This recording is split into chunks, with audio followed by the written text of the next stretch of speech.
গুনাহ মানুষ জানে তা খারাপ, তবুও প্রতিনিয়ত করে চলছে।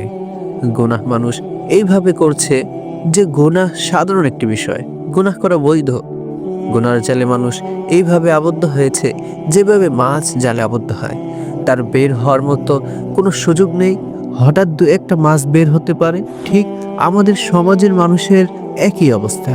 দু একজন গুনাহর ভয়াল ছুবল থেকে বের হতে পারলেও বাকি সবাই আবদ্ধ রয়। এই গুনাহ সকল সমস্যার কারণ। তুমি কি জানো সমাজে তোমার দাম নেই কেন? তুমি কি জানো তুমি সমাজে অবহেলিত কেন? তুমি কি জানো তোমার মনে শান্তি নেই কেন? তুমি কি জানো তোমাকে মানুষ ঘৃণা করে কেন?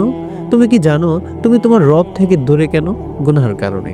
عن أبي هريرة رضي الله تعالى عنه قال قال رسول الله صلى الله عليه وسلم إن الله إذا أحب عبدا دعا جبرائيل فقال إني أحب فلانا فأحبه قال فيحبه جبرائيل ثم ينادي في السماء فيقول إن الله يحب فلانا فأحبه فيحبه أهل السماء ثم يوضع له القبول في الأرض وإذا أبغض عبدا دعا جبرائيل فيقول إني أبغض فلانا فأبغضه قال فيبغضه جبرائيل ثم ينادي في أهل السماء إن الله يبغض فلانا فأبغضوه قال فيبغضونه ثم يوضع له البغضاء في الأرض رواه مسلم।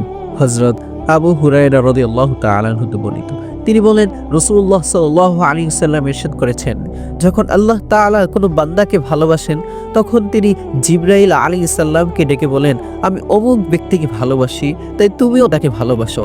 রাসূলুল্লাহ সাল্লাল্লাহু আলাইহি ওয়াসাল্লাম বলেন, অতঃপর জিবরাইল আলাইহিস সালামও তাকে ভালোবাসতে থাকেন এবং তিনি আকাশে ঘোষণা করেন যে আল্লাহ তাআলা অমুক ব্যক্তিকে ভালোবাসেন, অতঃপর তোমরাও তাকে ভালোবাসো। তখন আসমানের অধিবাসীরাও তাকে ভালোবাসতে শুরু করে। অতঃপর জমিনেও সে বান্দার জন্য কবুলিয়াত বা স্বীকৃতি স্থাপন করা হয়। পক্ষান্তরে যখন আল্লাহ তাআলা কোনো বান্দাকে ঘৃণা করেন তখন জিবরাইল আলাইহিস সালামকে ডেকে বলেন যে আমি অমুক ব্যক্তিকে, অমুক বান্দাকে ঘৃণা করি, তুমিও তাকে ঘৃণা করো। রাসূলুল্লাহ সাল্লাল্লাহু আলাইহি সাল্লাম বলেন, অতঃপর জিবরাইল আলাইহিস সালামও তাকে ঘৃণা করেন এবং আকাশে ঘোষণা করে দেন যে নিশ্চয়ই আল্লাহ তাআলা অমুক ব্যক্তিকে ঘৃণা করেন, তোমরাও তাকে ঘৃণা করো। রাসূলুল্লাহ সাল্লাল্লাহু আলাইহি ওয়াসাল্লাম বলেন, অতঃপর আকাশবাসীরাও তার প্রতি ঘৃণা পোষণ করেন, অনন্তর ভূপৃষ্ঠে তার প্রতি ঘৃণা স্থাপন করা হয়। ইমাম মুসলিম রাহমাতুল্লাহি আলাইহি এই হাদিসটি বর্ণনা করেছেন।